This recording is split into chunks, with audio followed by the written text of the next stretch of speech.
To my friend Nate and all the listeners of this podcast, no one circles the wagons than Nate the Skate. Circle the wagons, Buffalo. Where else would you rather be than right here, right now? Hey, hey, let's go Buffalo! Hey, hey, let's go Buffalo! The Bills make me wanna shout. Welcome to the Circling the Wagons podcast, a podcast discussing the Bills all year round with interviews, news, recaps, and insightful fan discussion. Most times. Here's your host and lifelong Bills fan, Nate. Hey Bills Mafia, welcome to the first training camp edition of Circling the Wagons, a Buffalo fan base podcast. I'm your host, Nate, guys. Thank you so much for joining us. We have a tremendous show for you. We have so many things to discuss. Bills training camp-wise, the guys just checked in this week, and they had the first 3 or 4 days of practice. We're going to go over some of those big storylines that have followed the Buffalo Bills this past week. A lot of things to discuss, news and notes, a few positional battles, things like that, some divisional news, which is going to be fun to talk about as well. But first, I'm joined by my co-hosts John and Mike to discuss the Bills. First time we've had all three of us together since the schedule release episode in May. So it's good to talk to you. John, I'll start with you first. John, how's it going, man? Going good. Training camp finally underway. I'm ready for some preseason games. They're obviously the regular season. I just want it to come. I love the fall, so I'm looking forward to the fall. It's too hot out. 90 degrees. I can't take it. It's a little ridiculous. John, I got to say I'm disappointed in you. Can I tell you why? Before the podcast even started, I was disappointed. I'm all right. Go ahead. You're like, It's only so long of an episode. every to go over all the disappointments. Top five. Top five. Okay. All right. Top one. How's that? I'll keep it low. No, everyone wants to hear that. You want to hear how I'm disappointed with you? I would love to hear that. Please continue. So John, tell me all the ways. The only one so far tonight. One was that we texted. We were trying to schedule getting together, and I said, Wait, I meant the two of you? No, all three of us in a group text. Jeez, Mike's so paranoid that there's a text thread outside of him. Oh, that's going on. That's going to be written about in the text thread outside of you tonight. Can you believe how paranoid Mike is? I know. I don't recall seeing something about getting together. No. Just Maybe about... that wasn't the other text thread. Oh, shoot. It's not a thread if it's just you two. That's just text. Oh, the other Mike. Sorry. The other Mike. Oh, yeah, Mike in Buffalo. You're going to rile me up, man. So I was saying, I just got on. Feel free to come in whenever. And I thought for sure John was going to follow up with a classic. That's what she said. Yeah, I was rushing, so I was like, I'll be on in 2 minutes. It was trying to be. John, when it was in an your hour life, 15 minutes late. When in your life have you ever been rushing too much? You couldn't do it. That's what she said. I bet you have a certain keystroke on your text message that if you hit TWSS, it just says that's what she said. Just autofills it in. That's genius. Yeah, I think you can do that. It's a good idea. So your disappointment isn't something specifically that you did, more or less what you didn't do. Which I'll take full responsibility. Yeah, it's okay. It's okay. I tried to make it as obvious as possible. I just got on. Feel free to come in. I could have been like, I'm really no, never mind. So John, it's great. John, it's great to see you. Mike, it's good to see you too, man. How have you been? Good. John. All right, Mike. All right, so what were you guys doing? What do you mean? Last week? The last time we recorded? Yeah, whatever. Talking about all this stuff. Oh, we're getting together. No, we did. I meant getting together on this. Okay. On this. You guys don't watch Bills games without me, do you? We said in the other text thread not to talk about that. What's the first rule of this text thread? We don't talk about this text thread. No, Mike, don't worry, dude. We always invite you. You're one of the first people we ever invite, ever. So I don't like going to things, but I like to be invited to things. Yeah, same. Yeah, Is that everybody? Oh yeah. Invite me to everything. I probably just won't come to hardly any of it. No. No one wants to. I don't like going to anything. No. You just came back from something. You're I know. like, oh man, really? I look at the calendar. My wife's would do the calendar. It'd be like Sunday. I don't see anything on the calendar. It'd be like, oh, sweet, let's go. Nothing to do today. Just hang out. And she's like, oh, we're going to my mom's. Like, and I love her mom, and I love going there. But it's like, I just didn't want to do anything. I just didn't want to do nothing. You work hard. You should get a day. Yeah. Don't I deserve a day? No, you deserve it. You know what? You can. Yeah. You work hard. We all work hard. We deserve a lot. What do you get for yourself? Not even 1 out of every 7? God, this is the time for myself right here. This time that you and I are talking late Sunday night, all of us. This is my time right here. So this is why I get so excited. I'm never this excited at 10 o'clock at night, except when I'm talking to you guys. So cool. So let's go into it right now. Let's talk about training camp in generality. You know what I realized about training camp this past weekend is that, for me as a Bills fan, it's kind of like reality TV. It's like the closest thing that you can get to reality TV because, like, unlike the season, I mean, the season is definitely its own soap opera with, like, will they win? Will they don't win? Now it's kind of like an individual player, like reality TV. Like, will he get voted off? Will he make the cut? Like, will he get his flower? Will he not? Will he get dumped? All this stuff, like in a lot of different areas. It's like, who's going to like come out of nowhere and make a run at the end for like a roster spot? Like, who's getting first team reps? Who's injured out there? It's just funny. Like, we're all into it as guys. Like, we don't think, like, I don't watch reality TV show. I can't honestly stand it. I know a lot of people like it. At least I haven't found something I can really grab onto. Shark Tank's probably the one few like reality TV shows where I'm like, yes, that's it. That's amazing. But at the same time, like, there's not really voting people off as it's just like, I'm out. Right. So I never got into The Apprentice that much. Instead of like, it's funny. I thought about it, like The Apprentice, though. I did watch a few episodes. It's like, instead of the NFL being, or Bill's training camp being like, famous, like failed celebrities trying to like sell hot sauce on like the side street of like an alleyway of like New York City, like they do an Apprentice, like, here, find a marketing way. Like, they're just like, okay, I'll give an example, like Tylen Grable, like, your job is to make this roster, even though you're only a 6th-round pick. Go, go, go. So, like, it's more exciting to me. I enjoy that part of reality, this part of reality TV in the NFL as a Bills fan. So, you guys ever see it that way, or do you agree with that sentiment? You ever see that show Alone? No. It's kind of like reality-ish. So they drop these like 10 contestants off somewhere. A lot of times it's like a Canada or Alaska, but could be anywhere, and they just like survive in the wilderness on their own with like only like 10 items or whatever, and see whoever makes it the longest wins. And it's like, it starts like in the fall or whatever, but then like it goes into the winter, and like they had to build shelters and like hunt and all this kind of stuff, fish. Oh, it's not just Pretty like cool. a weekend? Oh, It's no, like, it's whoever can make it the longest. So it's months, it could be 90 days or, Well, don't ruin it. Yeah. Well, there's like tons of seasons, so they're all different. Did they used to be Naked and Alone? Naked and Afraid is Naked and Afraid. Oh, that's a whole different. It's a different show. That's a different show. But oh, is it okay? Yeah. What the hell is that about? I think they're naked and maybe afraid a little bit. Afraid of I what? didn't watch that one, so I'm not really sure. Sounds like an Epstein I'm documentary. sorry. What was the question again? Just like you see, that's even better. I would watch that alone. Now that sounds like a reality TV show I can get behind. I was just thinking like, more like Big Brother and what's the one on the island? Survivor. Yes, stuff like that. But yeah, no, that one actually sounds cool. The Apprentice. I mean, I thought that was kind of a deep cut. Aren't you going back like 20 years? Apprentice is a deep cut. It's very popular. I mean, now it's 20 years, but it was very popular at the time, right? Launched a certain president's presidential run potentially. So yeah.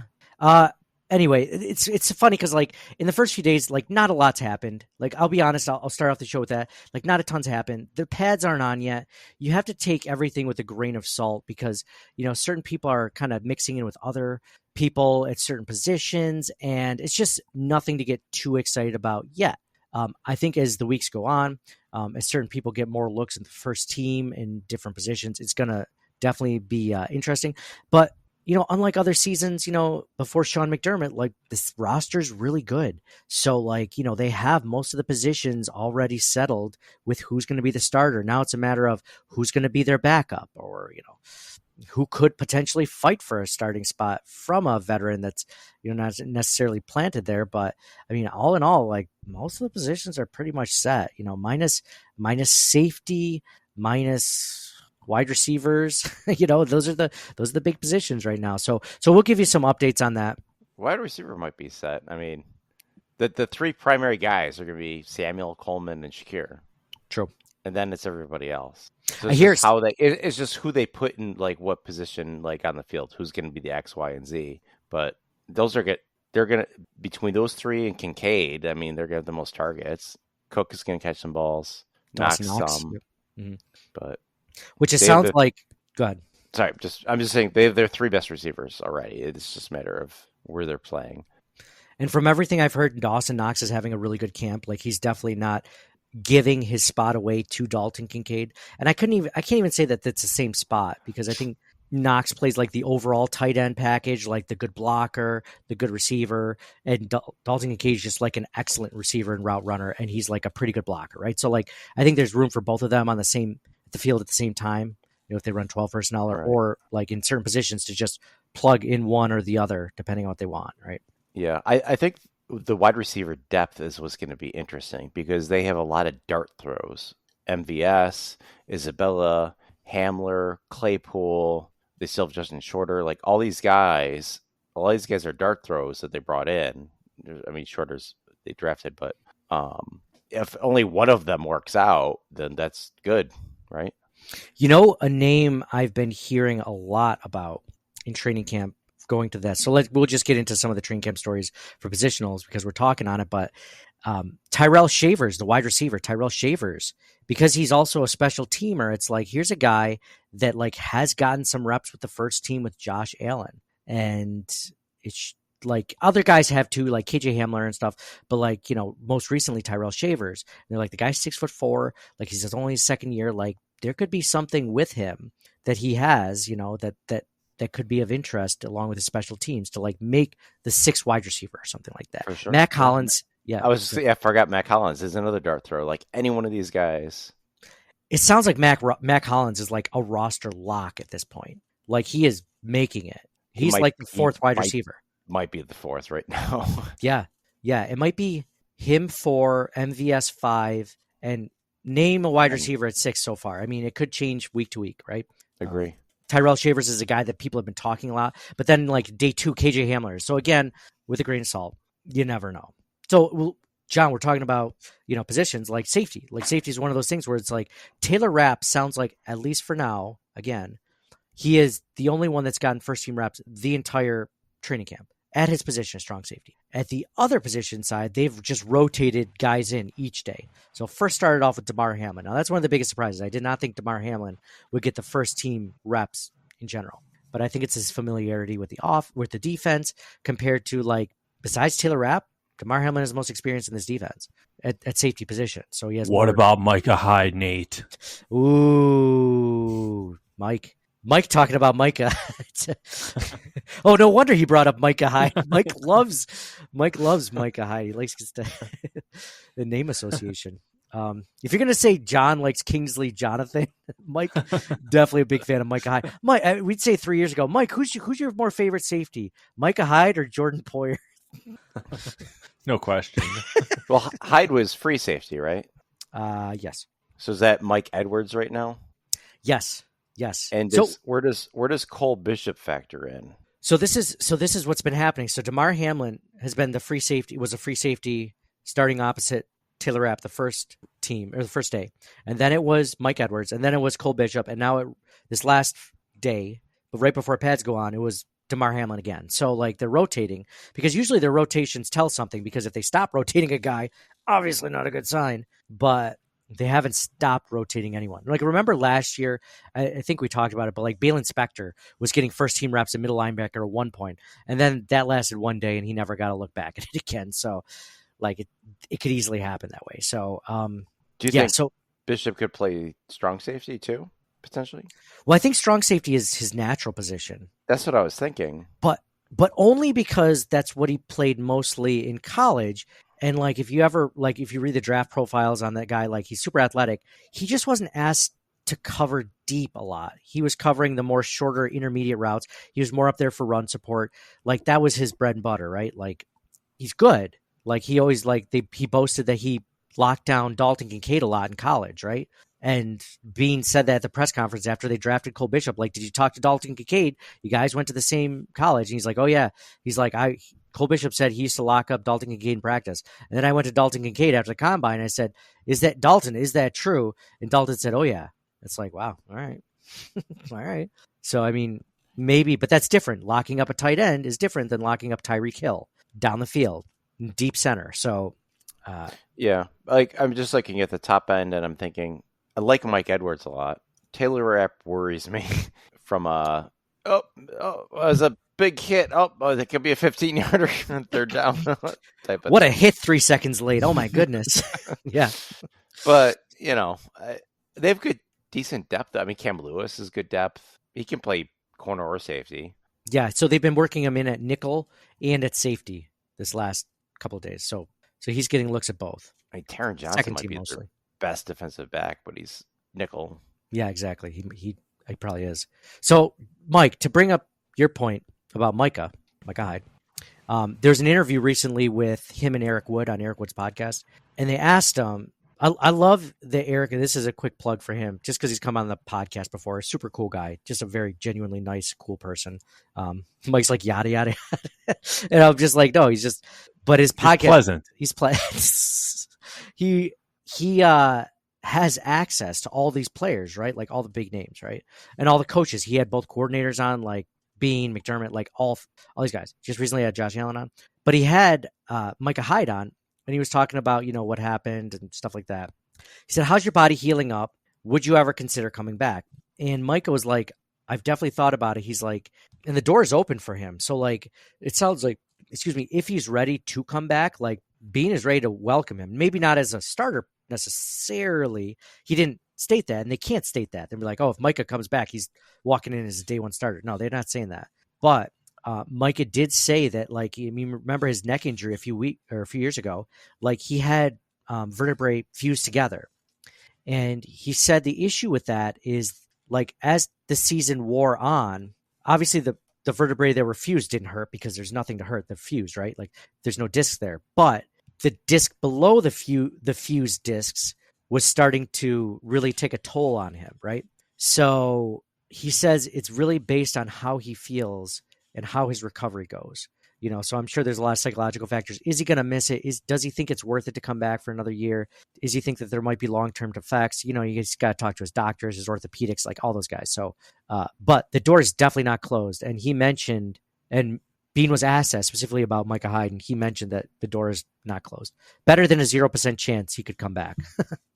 So there's a chance. Yeah, he's going to say that about anybody. Say that about Kyle Williams. Is there any chance Kyle Williams comes back and play defensive? His default answer is going to be whatever can better our roster, right? So right. So yeah. So good question, Mike. As far as other things, I didn't like how John just shut it all down. You're supposed to be. Remember improv, John? Yes, and said yes, and it's exactly what Bean's always going to say every time. I'm more of a yes, but. Isn't that like what jerks do? Be like, it's a nice day out. Yeah, but it could rain later. Like, oh my God, just say yes, dude. I never thought of you like that, John.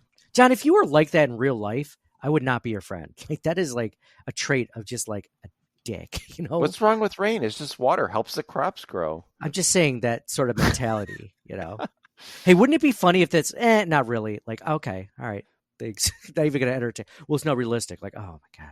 So, no, you're not like that.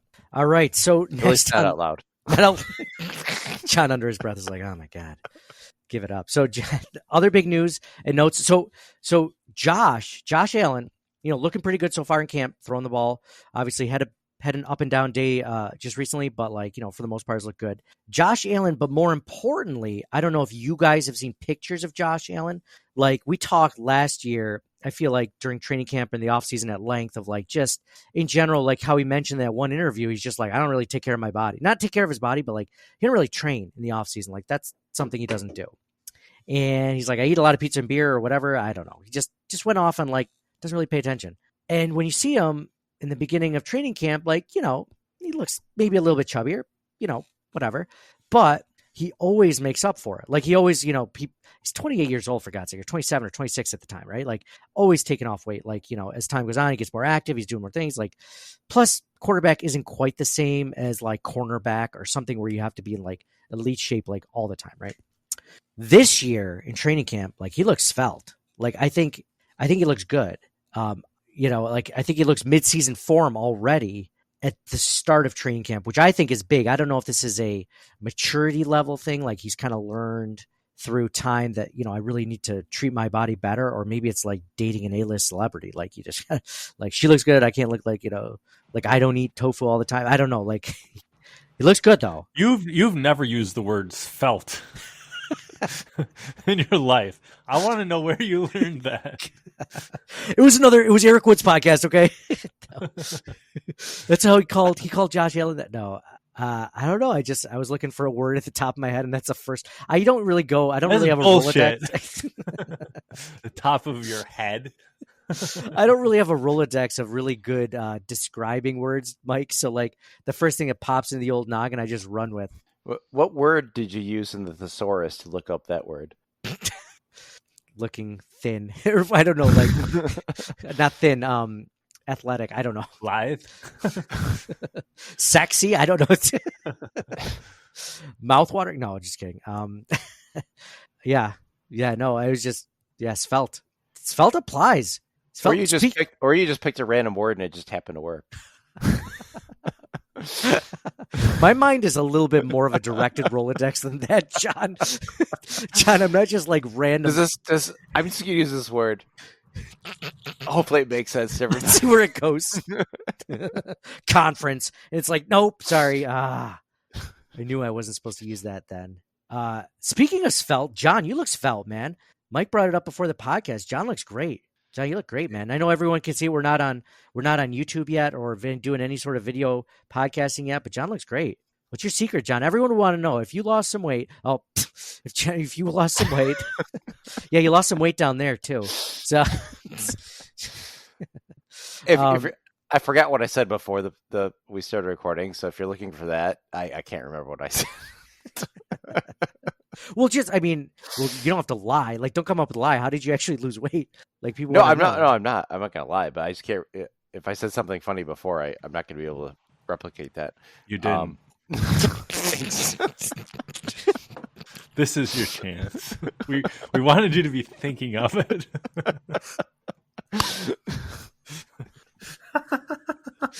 I'd never spit into the mic before. Mid sip. You didn't. John's like, I don't know if I'm probably reducing your caloric intake somehow. John's like, yeah. I don't know if I'm going to be able to do my 5 minutes of my George Carlin stand-up special again real quick, but I'll do my best. Mike's like, you didn't. You switched over to the Mediterranean diet? No, just I know you're trying to jog my memory, but no, I eat less, move around more, basically, right? Calories in, calories out, that whole deal. Simple. John, I don't want you to get too specific if you don't want to. How much weight did you lose, though? That's not too personal. Do you know? Of course. Yeah. We'll guess. I don't need to guess. I'd say... we'll guess. Oh, we'll guess. Oh, can we guess? Sure. It's not fair. My wife talked to his wife. They got together for a kid's date, and I got a general idea. So, Mike, go ahead. Well, I've lost interest. Just take a guess. 0 to 100. What? 0 to 100. Take a guess. Somewhere in between. No, it's an impossible situation. If I say too little, he's offended that he hasn't made the progress that he thinks he has. Say too much. I don't really care that much, to be honest. Then just tell us. I didn't. 55 to 60. Dude, that's awesome. Holy shit. That's awesome. Especially, you know what? I was saying this to Katie. I'm like, Impressive, man. that's impressive because John wasn't a big guy. Like I never thought like you were like you might have had like maybe like I mean not to be rude or anything, but like a dad bod, right? Like no, but at no point was I like, dude, he looks like he's got like some coronary issues already. Like I never. I thought like to that think at that all. I wore my weight well. Yeah, I'd say you did, But for sure. yeah, Cool, man. Jeez, that's insane. Yeah, good for you. Your motivation, man. You're motivating me. What is your why? Yeah, what's your why? What happened? it's funny because it's not anything like crazy, but it's just like I started feeling uncomfortable doing certain things. So I was like, I should probably do something. Is certain things a euphemism for something we're supposed to know? No, like Oh, bending down to tie a certain shoe, things. or like okay. getting in certain squatting down and Positions? be a kid level, to and like like, all right, this doesn't feel good, and that kind of thing. Certain positions were harder now or then than they are now. That's right? what she said. Like with me, That's I'm like crazy, man. I'm like turning to like look for the car behind me, like jeez, I have that too. yeah. So I gotta. Do you have a cheat day? Let me ask you this: do you do like a cheat day or something? Not really. No, I Dang. mean, like, Okay. obviously, like if we go out to eat or something, then but if eating garbage plates from time to time still and things like that, but I don't. So yes, you do. You do. Maybe a cheat meal, but not Okay. like a day or like a few days or a weekend or anything like that. John, you didn't do like 55 to 60 pounds in like a 6-month period. Like we haven't talked over video in 2.5 months since the May release. I mean, you might have already started your journey then, but like I started in February, so Okay. it's been about 6 months. So. Okay, well, okay, it is about 6 months. Well, February to May, you made no progress. At least not as noticeable. Maybe he was making progress. Maybe he was laying the groundwork. Well, He was getting everything into place. Most of the progress was in the first 4.5 months, because then once you lose a certain amount, then you don't lose the last bit of it as quickly. So you guys just didn't notice. How'd you fight through that part though and get to where you are though? Because I just didn't change anything other than like when my moving around more and exercising, I would do increase like intensity and reps and things like that. But most of the time it was just like push-ups, pull-ups, and sit-ups for like the first 5 months, and then just eating less. John looks like he was training for training camp. He's ready to get like the old college try in case like someone went down. John's ready to step in. John, what did you used to play in Thanksgiving football? It was DB, right? Well, I think we all played DB and receiver, and sometimes some people played quarterback. That's true. That's fair. You're like, I played pretty much every position, Nate, but we all kind of had to out of necessity because there was like 7 of us. Those receivers, defensive backs, and like 1 or 2 quarterbacks, and that was it. If you had a center, like you were just like an embarrassment of riches at like the amount of people that showed up to your Thanksgiving football game. Person that only played one position, that's crazy. So good, man. So Josh Allen looking svelte, John looking svelte. Mike's always looked svelte. I feel bad. It's funny because like I was thinking before I got on, I was like, I'm on a pace where like I'm starting to lose some weight too. And then I was like, wouldn't it be funny? Like John's lost all this weight. I'm starting to get there. And then Mike fattened up like for the first time ever in his whole life. Like John looks good. I'll start to look good. Like the guys that were a little bit bigger, like get there. And then Mike's like, who gives a shit? Just like he's the one of the 3 of us that does like the Mac impression on Always Sunny where he gains some weight. I would never judge you, obviously, as a guy who's gained weight, but like it'd just be funny. Guess not. So anyways, so that was fun part. That was a fun stuff. Not some sad stuff, but like some notable stuff this week. Some notable stuff this week is at training camp, like I mentioned, like the positional groups, they are what they are. Nothing huge, nothing truly notable we want to bring up besides, Matt Milano did come back, by the way. Matt Milano coming back is huge. He seems to be in day one form. He's ready to start, but you never know with those knee injuries, how it's going to turn out. But it wasn't an ACL. They didn't really ever specify what it was, but it was just like a knee injury, not an ACL. So guy looks great. He, from all accounts, he's ready to start. which is awesome. Just turned 30 like today. One of the best linebackers in the NFL, and now he's back. So, I mean, one could argue that, like, you know, having Matt Milano back in the KC game, like, that could have been the difference, right? Like, that could have helped us win it. Like there's no understating how important he is to this defense. Having any linebacker back in that game would have been the difference. Bernard, like, they're all hurt. Why am I blanking on the guy that they brought in off the couch, even though they brought him in like the last AJ 5 years? AJ Klein, right? Thank you. Yeah, Thank you. And that wasn't his forte anyway. Like when he was like in his prime, he was more of a run stopper down the field guy. He wasn't a coverage guy. AJ Klein at his peak was never Matt Milano in his peak, even close. Much less now that AJ Klein's like what 28, 30 now. I don't know. He's not that old, but like he was never as good as Matt Milano. So. They needed a body. Yeah, you're right. Any linebacker. I mean, Terrell Bernard was. I don't want to rehash. If Bernard was in, that would have greatly improved their chances. But it just stunk. Like they had a ton of defensive injuries last year, and they held it together all the way up until that last game. Even that last game, they held it together. They could have won that game. They lost what 3 points with that patchwork defense. The Bills scored 21 points on one of the best defenses in the entire league against KC. Yeah. If they had any semblance of a defense, they could have won that game. And if Stephon Diggs didn't drop that pass. Well, that's why I'm not that worried about like the turnover on the defense this year with the start. Like, you know, their 2 starting safeties, and you know, Tre'Davious White's gone now, and I think the system they have is really good, and they are getting guys back like Milano and hopefully Von Miller. Fingers crossed, last chance type of thing. But the offense is largely intact minus Diggs and Morris. And it looks like they have a plan A, B, and C for Morris. McGovern is plan A. They got Alec Anderson, and they drafted Cedric Van Granger. So they got 3 options there. Oh, Will Clapp too. Right? Yeah, Will Clapp did get injured the other day. I mean, not seriously, but he got injured. But yeah, actually, he was. Yeah, Anderson can play. I think he was more of a guard, but he could play center. But yeah, so they got 3 or 4 guys there. They got guys. And then they used their first pick on a receiver. They brought in Samuel. They got Shakir still, and they, you know, after that for depth, they get a bunch of dart throws. Only need 1 hit, and that might even be their 4th guy anyway. Mm-hmm. So I'm not worried about the offense or the defense for those reasons. Even though it's like a kind of understood that it's still a mini rebuilding year anyway. They can still go the distance despite that. Yeah, I agree.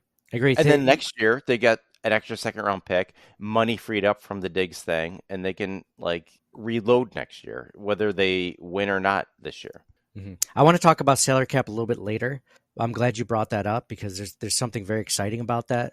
Not just the Diggs, you know, losing the salary at dead cap or whatever, but I'm definitely going to bring that up. It's going to be a fun discussion. So not to tease that.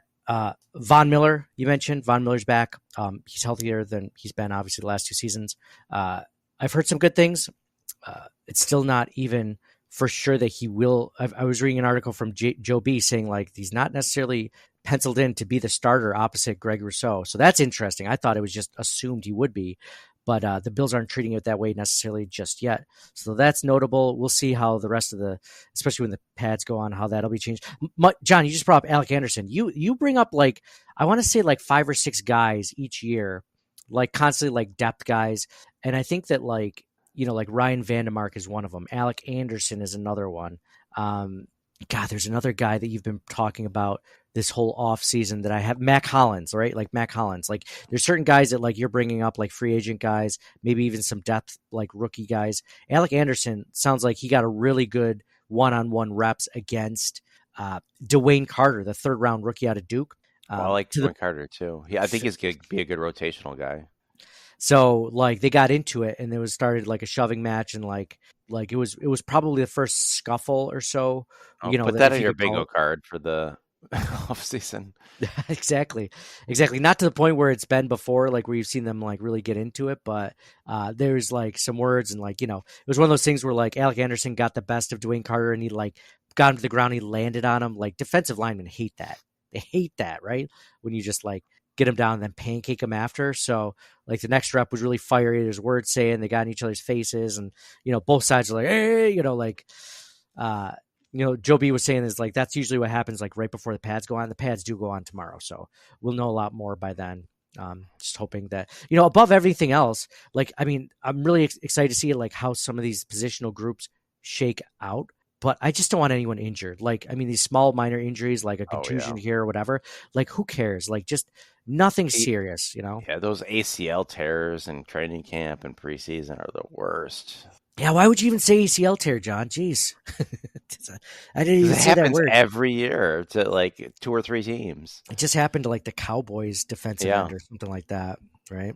You're talking about the offensive linemen. That's really interesting because they have 18 offensive linemen on the roster right now, which is crazy. So that will be interesting. And then what's the next receiver? They have 13. So I think those are the 2 positions they have the most players at.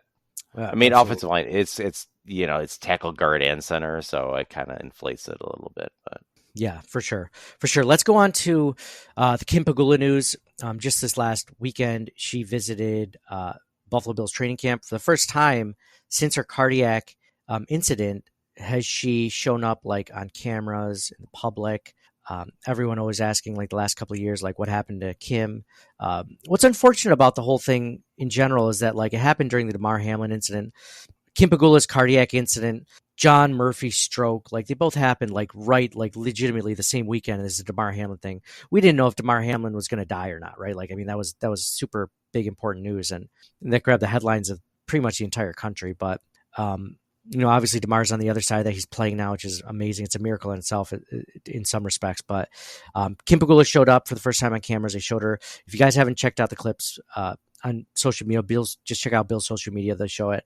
It was good to see her out there, man. It's one of those things where like you never know how she's doing. It's good to see, that she's, on her way to recover. Obviously, she's not 100% there, or at least what she was before the incident. I don't know if she ever will be, but it was good to see her out there. It's good to see her like part of the, with Terry out there. So yeah, it's kind of sad. I will say, and I'm not trying to bring the podcast down or anything, but like we have all, like I have 2 friends that like just in the recent last couple of years, like in their 30s and 40s that have had a stroke. And luckily, like both of them walked away with very, very minor issues or anything like that.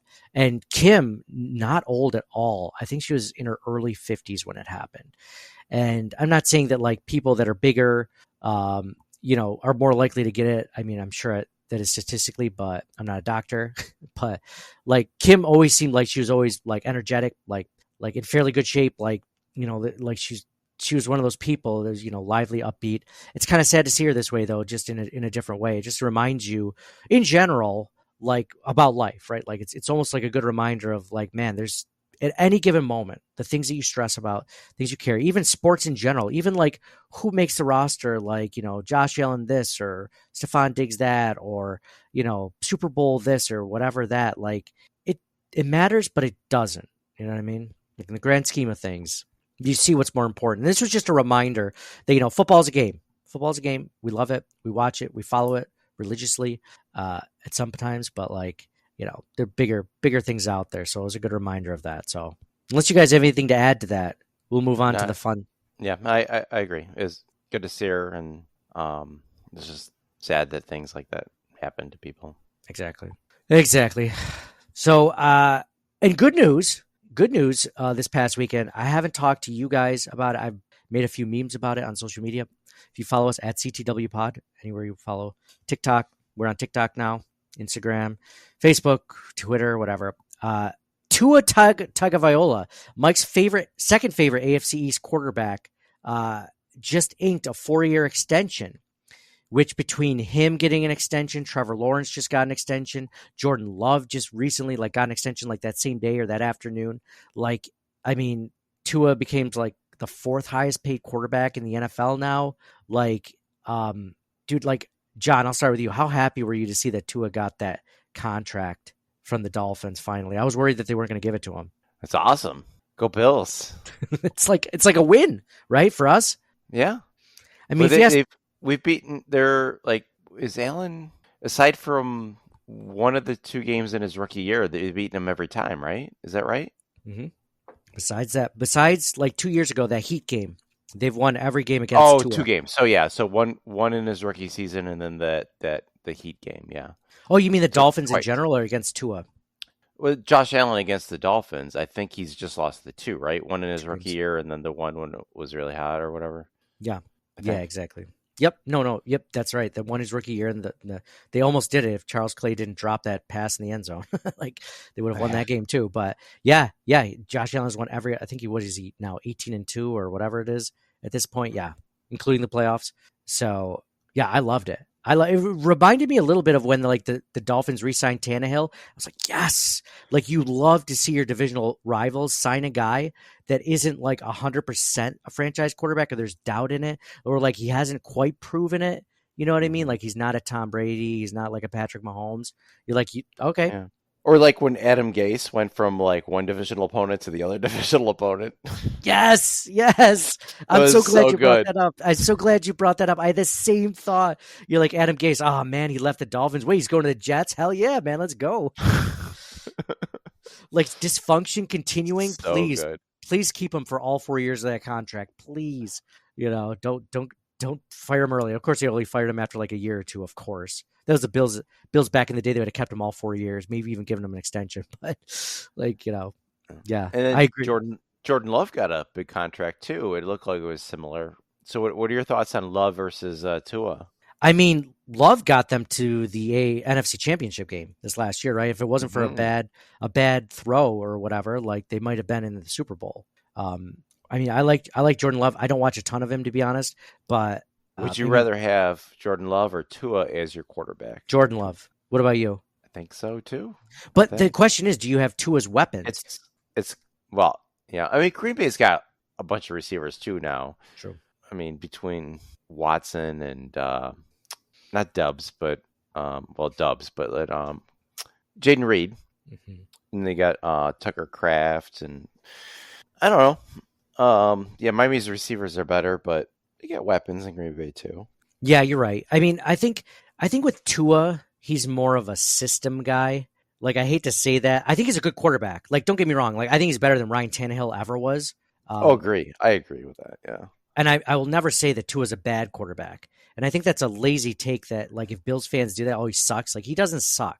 Like, we just say that because he's a Dolphins quarterback. If that's what you're saying, then you're absolutely right. He does suck. That like just being a Dolphins quarterback, he does suck for that. But he's not a bad quarterback, right? Like he has some bad throws, sure. So does Josh Allen. But he's not a bad quarterback. I think he's actually really good for that system that Mike McDaniels runs. Because remember when Tua went down, and in the playoffs, like the Dolphins gave the Bills a run for their money, and it wasn't just the defense. Like Skylar Thompson looked halfway decent. Like not.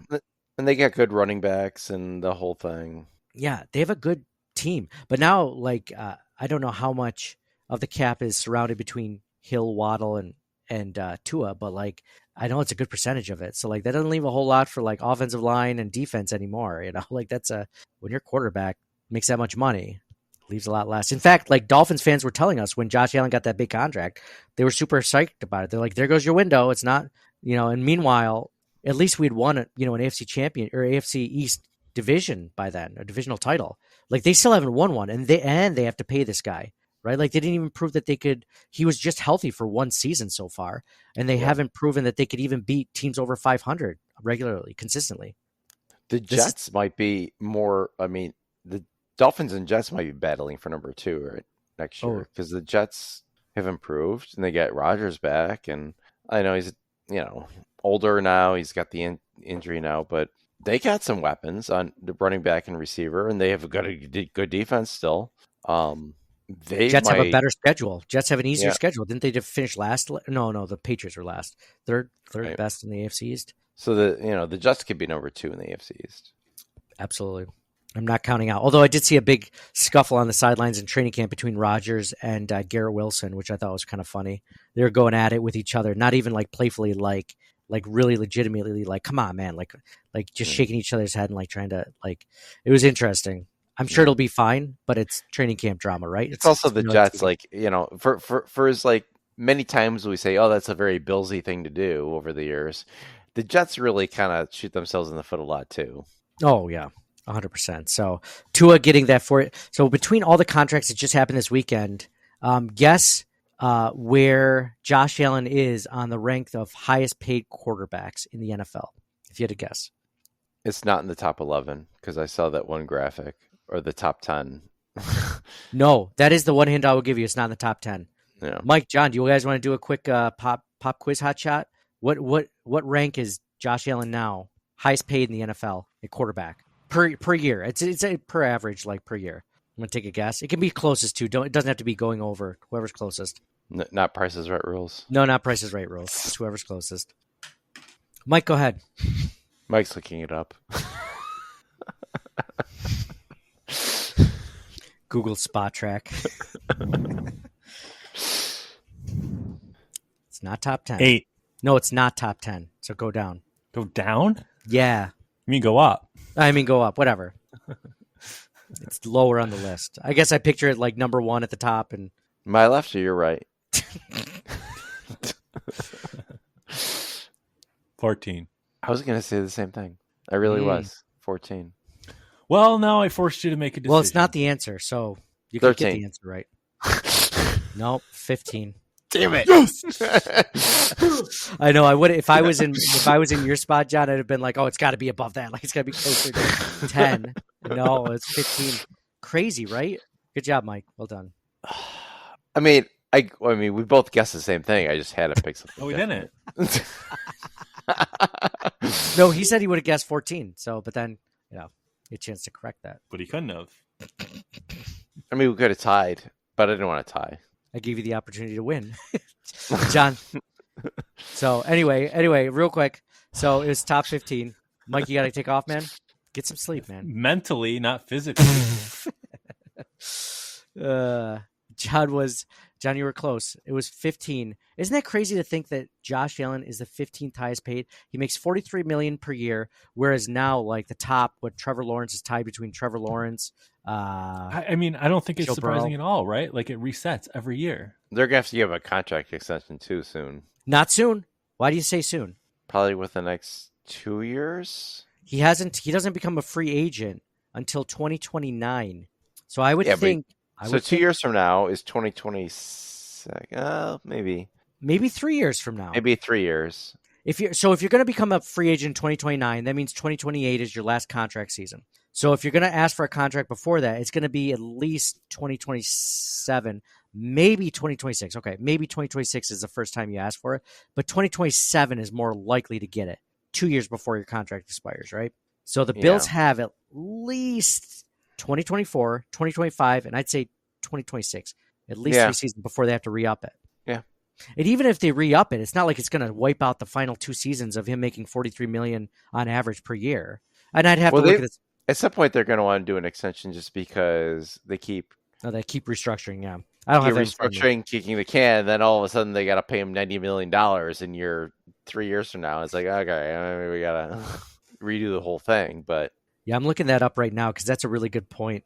Like, I know the average is 43 per year, but like the last 2 seasons might be like 88 million or something, right? Like something ridiculous. So okay, so this year his cap hit is 30 million. And then next year it's 60 million, right? And then it's 56, 49, 45. So it goes down. I mean, the salary cap's going to increase too each year, right? Or every couple of years. How's that work? Yeah. Yeah. I mean, that works in your favor. I mean, it's good when the Bills did it when they could, not like these other teams had a choice. Like you had to do Tua. You always got to do it as early as you can because. Oh, yeah. Don't wait for Joe Burrow's contract to come out. Inflation, like do it before. Yeah. So, yeah. That's interesting. That was my favorite news of the weekend. Just some training camp darling updates.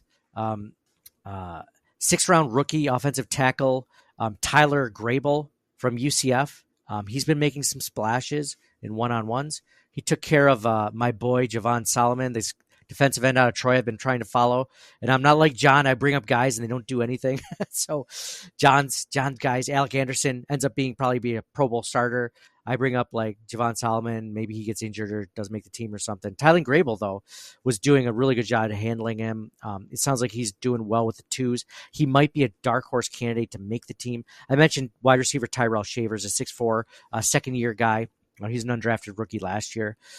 He kept him on the practice squad all last season, though, so he's a dark horse candidate to potentially make the team. Keon Coleman, I can't believe I didn't mention Keon Coleman. He's as advertised for right now. I haven't heard anything bad about him. Just been reading good things. If you watch, any highlight reels on Buffalo Bills social media, he looks great. He's as advertised. But yeah, that's all I wanted to get to. Do you guys want me to read a quick listener email from one of our favorite Italian listeners? Is that a rhetorical question? No, I just want to know if you want to do it or if I'm just going to respond on my own. We respond on the podcast or respond on my own? Go for it. Okay, so this is from Stefano from Italy. He's the one that's emailed us in the past. I've read his email maybe once on the podcast. He mentioned like running through Italy on his run. He listens to us and stuff like that. Cool guy. For right now, I'll say he's our favorite listener from Italy. So he emailed us back in January. I didn't get a chance to respond then, but like he emailed me in early July, said, "Hi, Nate. Hope everything's good and you are enjoying your holidays now or soon. Just want to check in with you about something. I'll be traveling in Canada in August with my family, wife and 3 teenagers, to which you might say, who cares? And we'll touch base in Buffalo from the evening of the 16th, leaving in the morning of 18th. It's a first time for a roam alone Bills fan and just wanted to know if we can grab coffee or something and have a little chat. We'll be staying at the heart of her... shouldn't say that. There's literally nothing. Unless you're traveling to Pittsburgh for the preseason game, Forza Bills, ciao. So cool. Listener wants to meet up and hang out, maybe for some coffee and stuff like that. So first off, I want to say thank you, Stefano, for the email and thank you for the offer. I apologize for not emailing back. Now I'm going to send a separate email after this podcast, but it's cool. Like someone actually like several. I'm not just going to say Stefano did it. Several like of the listeners have messaged us or email like, "Oh, I'm going to be at this game. Can you be there? Or can we meet up?" Stuff like that, which is super like nice that people want to do that or even thinking about us as they come to Buffalo. But what do you guys think? Should I meet Stefano in Buffalo for that weekend? Catch some coffee, have some coffee. He's going to think it's garbage though. He's from the land of espresso in Italy.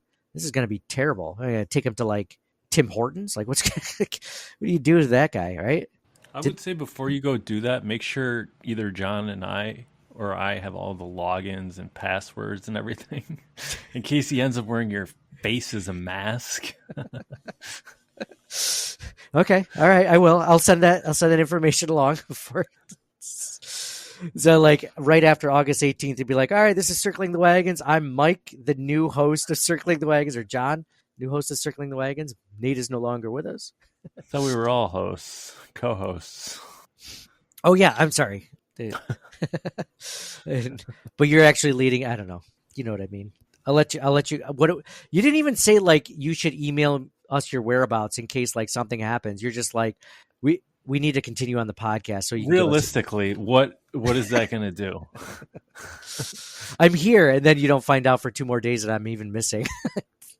Or we're talking to Nate the following Sunday, but it's not really Nate. He's like, ciao, it's me, Nate. Like doesn't turn the camera on, just logs in with my. Why do I give him the Mario from Mario Kart? It's me, a Nate. It's so stereotypical and rude. It's me, Nate. It's so good to talk to you. That's almost like Borat. I'm giving him a Borat / Mario Kart. Mario from Mario Kart. That's just rude. He could be like literally Stefano could be like he could be like Fabio, right? Like the really deep voice and like, it's good to talk to you. Like he could be, that kind of Italian guy, right? I can't believe it's not butter. I can't believe it's not butter. I can't believe I'm meeting Nate from Circling the Wagons. Where are John and Mike? Why did I give him Arnold Schwarzenegger now? I'm so bad at impressions. We got to get to the Tim Hortons. We got to get to the Tops. The Chop House. Do Hasselhoff next. I can't do it. I'm not a monkey, John. I just fly off the cuff, see where it goes. But no, thank you, Stefano, for emailing me. It's funny. I didn't tell you guys this. I think I told Mike and John. Maybe I didn't. I was able to go to Hawaii this last March, and one of our listeners sends us like these awesome Hawaiian gift packages because he lives in Hawaii. Ryan and his wife Chelsea. They send us these amazing gift packages every year. and like so kind. They always have like a cool note. Like there's this hilarious note. I don't even know if I shared it on social media. It was hysterical. Like Ryan is legitimately a funny person, and I messaged him because I'm like, hey, I'm gonna be in Hawaii. Like this doesn't happen that often. It may never happen again. Like, and I'm just so happen going to be here. Like, are you going to be around then? Like, kind of put myself out there, like as a person that, like I've never done this with like, I just figured I would easily get along with Ryan based on his like letters and his emails. Like, yeah, he sounds like a cool guy. And he's like, oh, I got my son's birthday that weekend. So I won't be able to do anything. And then I kind of felt like I was like the weird one for even asking him to get together or something. Like he's like, nah, that's okay. It's cool, man. Like I just want to keep this like professional. I've been married so long, I haven't been dating in a while. So like I forgot what it's like to put yourself out there. It's like, hey, like, can I get your number? And I'd be like, that's okay. Oh, okay. All right, cool. Because I was just, I'm busy anyway, so it's all right. It's cool. I got stuff to do, family stuff or whatever. So, but yeah, I didn't tell you that story. So yeah, no, I'm sure Ryan actually did have I'm sure he wasn't lying to me, but you never know. In my I'm head, sure he's a kid and everything. Yeah. And just come to mention, it's the first time he's ever mentioned children. Yeah. So yeah, what's funny, Stefano, is he mentioned like being in Canada. I'll be traveling in Canada. Like I'm actually going to go to Canada that weekend for the week. So this actually leads into another thing. Like, I'm not sure if we're going to be able to record the weekend of the 18th because I'm going to be traveling. I don't know what my Wi-Fi situation is going to be or whatever. Apparently Mike's okay if I give him the login information. He's ready to just take over the podcast and start recording podcasts. I'm going to be camping that weekend anyway, so I'll be unavailable. Oh, nice. Good. Nice. Mike, got anything going on that week? Mike can solo do it. Because I won't be able to watch the preseason game that Sunday either. So cool. All right, Mike, have a good night. Hey, signing off real quick from Mike. Go Bills. Go See you Bills, next Mike. time. Good talking to you, buddy. Have a good night. Way to stay in shape this whole time, unlike me and John. Well done. I kind of feel bad for guys like Mike. They're always in good shape. Like they never get to do a before and after photo. It's just like, yeah, just always in decent shape. Like me, like I took a photo of me at my biggest. So I'm like 20 pounds down from there. I still need like another 20 or so, 25 pounds or so. Nice. Before I post a photo, before I look like you, John. But like, I plan on doing that. Didn't take a before photo. I think it was partly, afraid of failure type of thing. So it's like, I'm not even gonna. I didn't even tell like my wife that I was doing it at first. Oh, really? For the first few months, I was like, I'm just gonna see if this works, and I stick with it type of thing. Did she notice first, or did you say something? And she noticed. Oh, cool. She noticed when she's like, "Do you want seconds for dinner?" And you're like, "No." Like, are you sure? If your wife's anything like my wife, you're like, "What's wrong with that? Like, what's wrong with you? What's wrong with dinner?" No, nothing's wrong with it. Do you have a late lunch? It's like, no. It's just I'm just not hungry. It's so funny because like your wives and like your family want you to lose weight and they want you to do well. Just like you want the same thing for them, right? But like if you're denying yourself certain things, I'd be like, oh, like, yeah. Well, part of it's easy for me because like I'm not a big sweets person, so like desserts and things, unless it's like Thanksgiving or something. I don't usually do that anyway, like ice creams and things like that. Mm-hmm. So that's easy. It's just like doing like little things at a time. You can't just like immediately be like, I'm restricting all this stuff.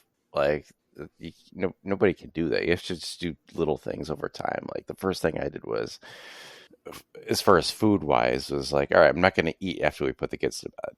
So like after 8:30 p.m., I'm not eating anything, which is probably a good thing. Mm-hmm. Like, and then like little things from there, like stopping different kinds of snacks throughout the day, or don't eat 4 portions at dinner. But like you have to let your body adjust. You can't just do everything all at once, and I think that's a mistake that I've made in the past. So. Oh yeah. Well, I think that's a great point, John, because like once you stop eating desserts or something, like if that was a thing, like eating after 8:30 or whatever it was, chips or sweets, you didn't do sweets, but it might have been whatever, right? Like as soon as you stop doing that for like after 3 or 4 days or whatever, that's what I find is like the breaking point. Then you don't really miss it as much. And then it becomes like, can I stop doing it because it's a habit as opposed to, can I just, because I can do it physically. Like I don't have the physical, like my body's not telling me to eat food now, but like my mind is like, I'm usually eating food now. Like, can I stop doing it? So it's kind of like a different thing you have to fight. Yeah. But once you get past that, like after a few more days or whatever, it's Yeah. easy, right? And then like I don't do any cardio for a number of reasons. One is it sucks, and the other part is I don't have time for it. Like when I started doing this, it's like, you know, the kids are eating. All right, I'll do some push-ups. If they're brushing their teeth, I'll do some pull-ups. Like Oh, nice. that's how you kind of try to fit it in. And that's another part of it too. Like I kind of like, because like I was afraid of like losing muscle too, not just fat. So like I wanted to like actually do something. So I started doing like in the very beginning, same thing. You know, stop eating after 8:30, but at the same time, I'll do 20 push-ups 3 days a week. Now I'm doing 800 push-ups a week. Oh, nice. Wow. Within a week. It's like when I have time. I'm not like, it's not in a day I'm doing a certain number of something. It's like within 7 days, I'm going to do this many of something. Well, that's a great idea. And because there's, you know, kids have things, soccer, whatever. Like you can't fit it all in, work and everything. There might be a day where you might not even do any push-ups, right? Or are you always, Exactly. every day you're always doing it? Yeah, exactly. I like the It can weekly vary. goal. Because if you do it daily, if you're like, I'm going to bang out 100 push-ups no matter what, and then you don't do it one day, you're like, screw it. Like I've already missed Exactly. done it one day. But if you give yourself a week, it's like, okay, well, I didn't do enough yesterday. I only did 20 yesterday as opposed to 100 or whatever. Right. need Or to you do. preload it. Like I know there's something coming up this week. I'm gonna do some extra this day. Like that kind of thing. That's good. And I think another thing that helped too was like I've tried to, because I'm not doing cardio necessarily, so I increased my step count or at least I'm aware of it. I'll try to walk around more. And I think just doing that and also just like being busy while doing things, I think helps too, if that makes any sense. So if you have time to like just sit down and watch TV and just veg If out, you're just sitting there, then you're just going to eat a bag of chips. so you make yourself busy. So What if I'm like, oh, I'm going to do this instead? And you're not thinking about it because you're busy doing something. That's great advice. If people are listening and they want to drop, so who doesn't want to lose weight in general? Like, I mean, unless you're like one of these people at the gym that is like at 3 or 4% body fat, like everyone's looking to like potentially lose weight. So like, this is a great, especially with training camp going on. These guys are in great shape, Well, right? 3 or 4% is unrealistic. You're probably there right now, John. Stop it. 3% might be a little even extreme, but like, unless you're a bodybuilder or something. But Well, I guess that's my point, is that everyone would like to lose a little bit, right? yeah, So you saying that is great. I mean, just adding that, like the walking thing. I've always heard walking is huge. Like walking is just like, it doesn't have to be, you don't have to run 10. I mean, if you can run 10 miles, obviously, you know, or bike 25 miles. But I mean, if you can just walk for 10, 15 minutes or 20 minutes or whatever a day, like that's huge. Like just getting up, especially with, I don't know, you have a pretty active job, I'd say, but like my job's pretty sedentary. I'm sure yours is sedentary at times, right? mine's become a lot more sedentary. So it's been, Like, I can relate to that. Like, yeah. And I think for me, like one of the things in the past too is I kind of lost my train of thought. I would try to outwork a bad diet, be like, oh, I can just eat whatever the heck I want as long as I do all this other stuff. But that's damn near impossible unless you're doing stuff the whole day to make up for it. And see, it has to be, a big part of it has to be a diet change, which is fine. You can still eat what you want. You just eat less of it is all. Just to lose, and then you maintain wherever you want to be at. I think that will be the most difficult part because it's easy to gain. It's relatively easy to lose if you have, but to maintain, I think would be the hardest part, right? Because you don't want to lose too much. No. And then you want to get it all back either. So you have to like figure out that middle part. Yeah, for sure. Well, I mean, it's inspiring, man. It's good. I'm very happy for you. You look great. And this is not, it's not like, it's like I said, the beauty of it is it's like, it's not like you didn't before. Like you said, you always wore well or whatever. Like some people, like I have friends and family, that like, I feel like that way by myself. Like, you gain a gut and it's just like, yeah, it sucks. It sucks getting older, or whatever, having a sedentary job, but like you're great proof. Like, even in your early 40s, like you could still make a huge change and it is not the end, so that's awesome. That's awesome, man. Congrats on John looking as svelte as Josh Allen right now already in training camp. So I don't know about that. yeah, well, almost as sexy. I I'll don't know take it. Cool, man. Well, I mean, unless there's anything else you want to add, I think we covered just about everything. There's a quick Tim Graham article. I'll just read this. That Josh Allen was like basically, Terry Pegula was imploring Sean McDermott and general manager Brandon Beane to coax more of an executive demeanor out of Allen, a transformation that never took place last year and likely added to Allen's ruddy play through 10 games. So let's talk about that quickly. Tim Graham actually walked back those words in his article. And it was a good article. It was interesting. That was the one that caught everyone's eyes. It's just like, oh, Terry Pegula doesn't, think, Josh Allen's enough of a leader. Well, then he's like, it's not so much implored. I was kind of exaggerating. It wasn't the right word for it. But then he also didn't step back and say, like, I should have said this instead. Like, we still don't know if it was just like hey, when you get a chance, can you mention, like, I'd like him to be just a little bit less like one of the guys and more like, the leader of the locker room? Or was he just like, because implore implies like, come on, like, is there anything you can possibly do to make Josh Allen more of a leader, to like make him the face of the franchise, make him the face of the team? Like, stop making him such a goofball. Stop making him such a, buddy, like he's my buddy. Like, make him, he's the leader. He's above everyone else. Like, like there's a big gap between that and anything else below it. You know what I mean? Yeah. So Tim Graham kind of walked that back, which I completely understand because it came off a certain way, and he explained it well in a tweet. I'm not going to rehash it, but it's not quite that way. I'm just curious though, what if it was like kind of tongue in cheek? It's like, man, I wish Sean, Brandon, like, I know he's one of the guys, but like, can he be like the face of the franchise more or whatever? I don't know. I will say though, like, I don't understand. It's like they want him to be more of like the stand up, like, executive style. Gone, they feel like he needs to do something more now or something. No, it's like they said they wanted that last year too. Like, this isn't a new thing that they wanted. Like, just now, like, it's something they've wanted. So like Tim Graham was kind of implying that like him trying to be more of that executive sort of leader as opposed to like, because Josh Allen is one of the guys, right? Like that's where I think his leadership comes from. Like, he leads by example. Plus he leads, like, I think he's a vocal guy. He tells guys what to do, but he's also one of the guys, right? And I guess in Terry's mind, at least in this article, like, you can't have both. Like, you're either the leader or you're one of the guys. Whereas I disagree, and I think that sometimes the best leaders are the ones in the trenches with you. You know what I mean? Not the ones just shouting orders from above. Yeah. So, I mean, there's a big step. It would be interesting to see if this ever comes up again. It's just worth noting. I didn't want to spend a lot of time on it, but interesting. But the most important thing is there's no super serious injuries as of yet.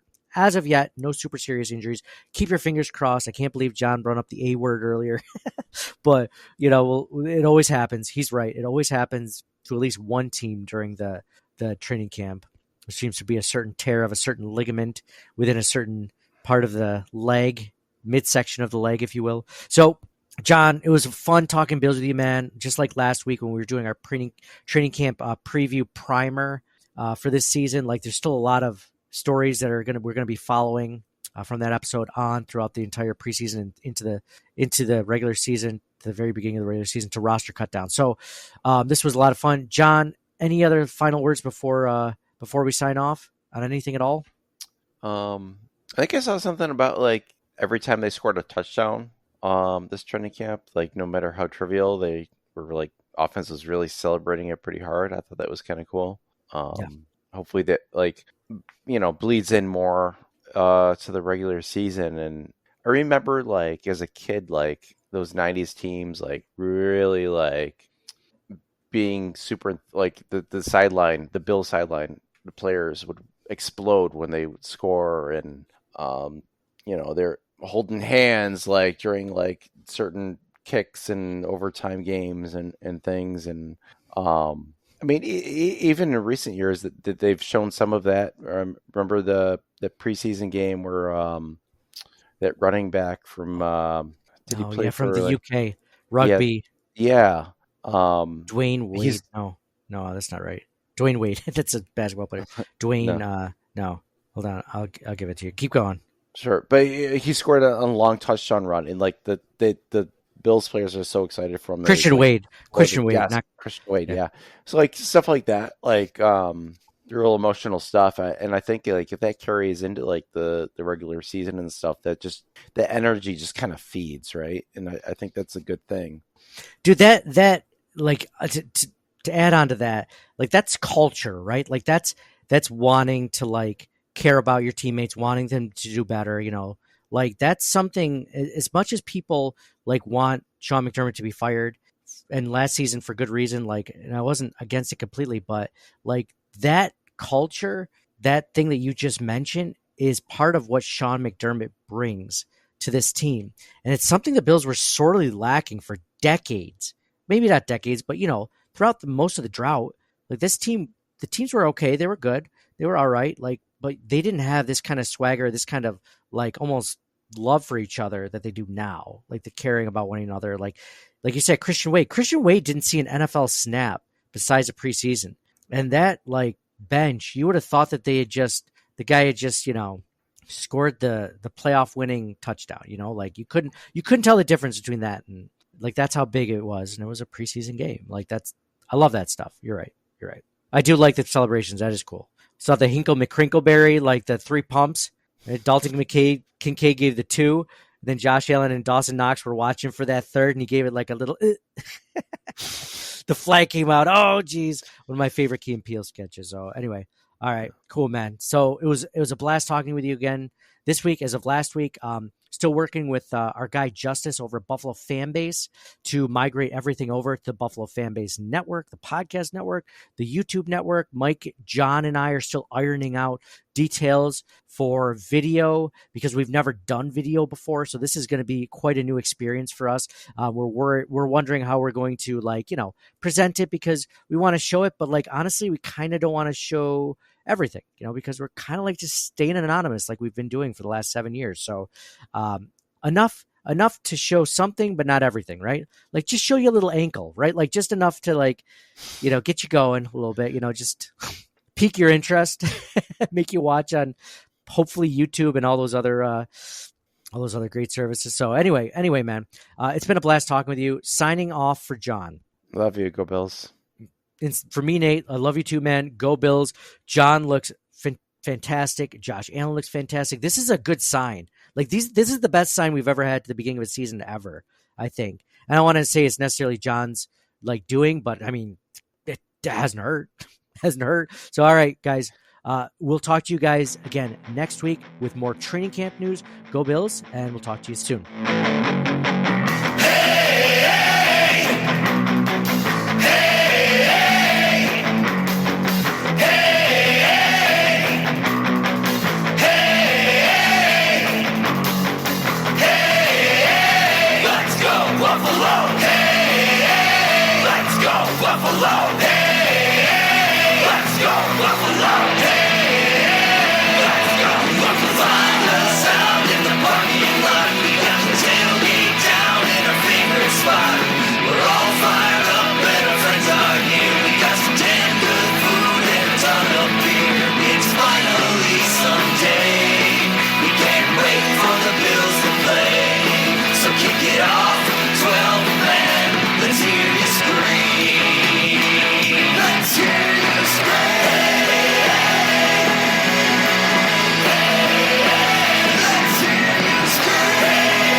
Thank you for listening to the Circling the Wagons podcast. Download and subscribe to us in your favorite podcast service. Email us at ctwpod@gmail.com. That's Charlie Tango Whiskey Pod @gmail.com. Follow us on Facebook and Twitter at CTWPod. And most importantly, go Bills!